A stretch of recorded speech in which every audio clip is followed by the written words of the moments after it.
शुक्रवार को जौनपुर से सपा सांसद बाबू सिंह कुशवाहा की लखनऊ स्थित करोड़ों रुपए की संपत्ति को जब्त कर लिया है। ईडी जमीन से निर्माण को हटाने के लिए बुलडोजर लेकर पहुंची। एनआरएचएम घोटाले के तहत कुशवाहा पर दर्ज मनी लॉन्ड्रिंग के मामले में यह कार्रवाई की गई है।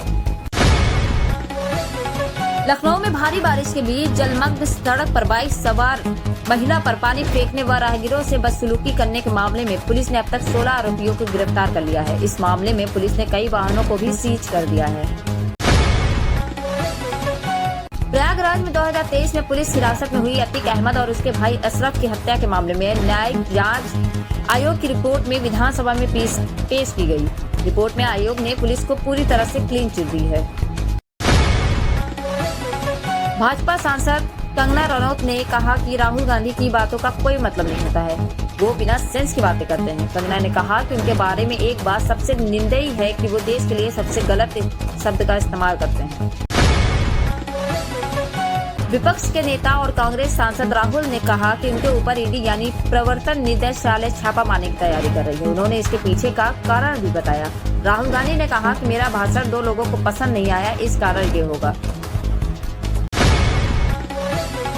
कांग्रेस अध्यक्ष मल्लिकार्जुन खड़गे ने बजट को लेकर एक बार फिर मोदी सरकार पर निशाना साधा है। उन्होंने कहा कि बजट में सरकार तथा कथित रोजगार संबंधी प्रोत्साहन योजनाएं लाई गई हैं, लेकिन वो सिर्फ दिखावा है और उससे किसी युवा का भला नहीं होने वाला है। कांग्रेस सांसद मोहम्मद जावेद ने एनसीईआरटी के पाठ्यक्रम में किए गए हालिया बदलाव पर लोकसभा में केंद्र सरकार की आलोचना की है। उन्होंने कहा कि सरकार का देश की शिक्षा व्यवस्था को बेहतर करना चाहिए।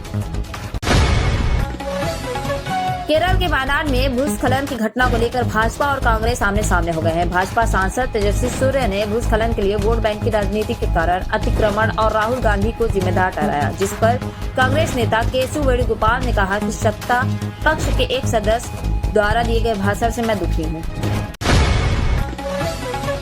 लोकसभा अध्यक्ष ओम बिरला ने विपक्ष के नेता राहुल गांधी को नसीहत देते हुए कहा कि उन्हें एक बार फिर से संसदीय प्रक्रिया के नियमों को कम से कम एक बार और पढ़ना चाहिए। उन्होंने कहा कि आप विपक्षी नेता हैं और मैं उम्मीद करता हूं कि आप कम से कम एक बार और प्रक्रिया के सभी नियमों को पढ़ेंगे। महाराष्ट्र के उप मुख्यमंत्री अजित पवार ने कहा है कि राज्य में बीजेपी एनसीपी के गठबंधन से पहले पहचान बदलकर केंद्रीय गृह मंत्री अमित शाह से मिलने दिल्ली जाने की उनकी खबरें सही साबित हो जाती है तो वह राजनीति छोड़ देंगे।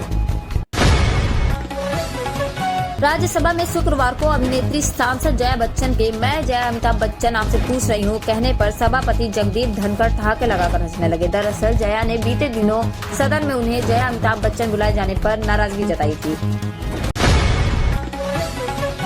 दृष्टि आईएएस के डायरेक्टर विकास दिव्यकीर्ति ने दिल्ली के ओल्ड राजेंद्र नगर हादसे में जान गंवाने वाले छात्रों के परिवारों को 10-10 लाख मुआवजे का ऐलान किया है। उन्होंने कहा, हम जानते हैं कि कोई मुआवजा बच्चों के न रहने की कमी को दूर नहीं कर सकता। केंद्रीय मंत्री गिरिराज सिंह ने कांग्रेस सांसद राहुल गांधी के ईडी रेड की तैयारी कर रही बयान पर प्रतिक्रिया देते हुए कहा है, यह देश का दुर्भाग्य है कि राहुल गांधी विपक्ष के नेता है। उन्होंने कहा, वह संसद के अंदर झूठ बोलते हैं और बाहर भी गलत सूचना फैला रहे हैं। सपा सांसद अखिलेश यादव ने यूपी के मुख्यमंत्री योगी आदित्यनाथ के राज्य विधानसभा में दिया बयान, मैं यहाँ नौकरी करने नहीं आया, पर प्रतिक्रिया देते हुए कहा है, दिल्ली का गुस्सा लखनऊ में क्यों उतार रहे हैं। दरअसल मुख्यमंत्री ने कहा था कि वह प्रतिष्ठा के लिए राजनीति में नहीं आए हैं। केंद्रीय मंत्री व मिर्जापुर से सांसद अनुप्रिया पटेल ने यूपी विधानसभा में नजूल संपत्ति विधेयक 2024 पारित किया गया है। मेरा मानना है यह विधेयक गैर जरूरी व आमजन की भावनाओं के विपरीत है, इसे तत्काल वापस लेना चाहिए। बीजू जनता दल की पूर्व राज्यसभा सांसद ममता मोहंता गुरुवार को बीजेपी में शामिल हो गई। उन्होंने कहा, मैंने किसी साजिश के तहत बीजेपी ज्वाइन नहीं की, यह मेरा व्यक्तिगत फैसला है। मोहंता ने बुधवार को अपनी राज्यसभा की सदस्यता से इस्तीफा दिया है। अहमदाबाद में एंटी करप्शन ब्यूरो की टीम ने नगर निगम के असिस्टेंट टाउन प्लानर हर्षद भोजक और इंजीनियर आशीष पटेल को 20 लाख की रिश्वत लेते रंगे हाथों गिरफ्तार किया है। एसीबी ने हर्षद भोजक के घर में छापेमारी कर वहां से 73 लाख नकद और 4.50 लाख का सोना भी जब्त किया है।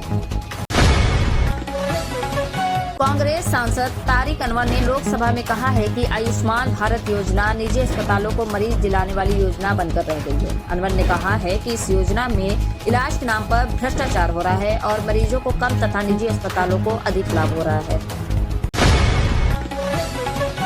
पेरिस ओलंपिक 2024 में मनु भाकर और सरबजोत सिंह के कांस्य पदक जीतने में अहम भूमिका निभाने वाले national pistol shooting coach Samaresh जंग के लौटने के बाद दिल्ली में उन्हें व उनके इलाकों में घरों को 2 दिन में तोड़ने का नोटिस मिला है। वायनाड पहुंचे वहां के पूर्व सांसद व लोकसभा में विपक्ष नेता राहुल गांधी ने कहा है, मैं कल गुरुवार से ही यहाँ हूँ। कल हम घटना स्थल और शिविरों का जायजा भी लिया। यह एक भयानक त्रासदी है। उन्होंने कहा, कांग्रेस यहाँ पीड़ितों के लिए 100 से अधिक घर बनवाने का वादा करती है।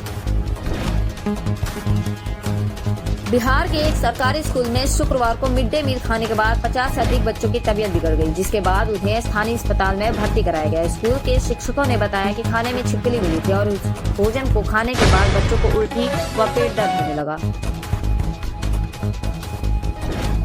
उत्तर प्रदेश के फिरोजाबाद में अवैध कॉलोनियों पर बुलडोजर चला दिया गया। यह कार्रवाई पुलिस फोर्स की उपस्थिति में की। ध्वस्तीकरण की कार्रवाई के दौरान किसी ने विरोध नहीं किया, हालांकि अफरा तफरी का माहौल बना रहा। भारत ने ओलंपिक्स में पुरुष हॉकी में 52 साल बाद ऑस्ट्रेलिया को हराकर ऐतिहासिक जीत दर्ज की है। पेरिस ओलंपिक्स पूल बी के अपने आखिरी मैच में भारत ने ऑस्ट्रेलिया को 3-2 से हराया। भारत ने इससे पहले ऑस्ट्रेलिया को 1972 में हराया था। भारत की 22 वर्षीय निशानेबाज मनु भाकर पेरिस ओलंपिक्स 2024 में एक और इवेंट के फाइनल में पहुंच गई है। वह विमेंस 25 मीटर पिस्टल इवेंट के क्वालिफिकेशन राउंड में दूसरे स्थान पर रही। कांस्य पदक जीत चुकी मनु अपने तीसरे पदक के लिए निशाना लगाएंगी। बुधवार को ईरान की राजधानी तेहरान में स्थित एक गेस्ट हाउस धमाके की आवाज से दहल उठा है। इस धमाके में हमास के प्रमुख इस्माइल हानिया और एक सुरक्षाकर्मी की मौत हो चुकी है। ईरान और हमास ने हत्याकांड के पीछे इजराइल का हाथ बताया है। हालांकि इजराइल ने सार्वजनिक रूप से कोई जिम्मेदारी नहीं ली है।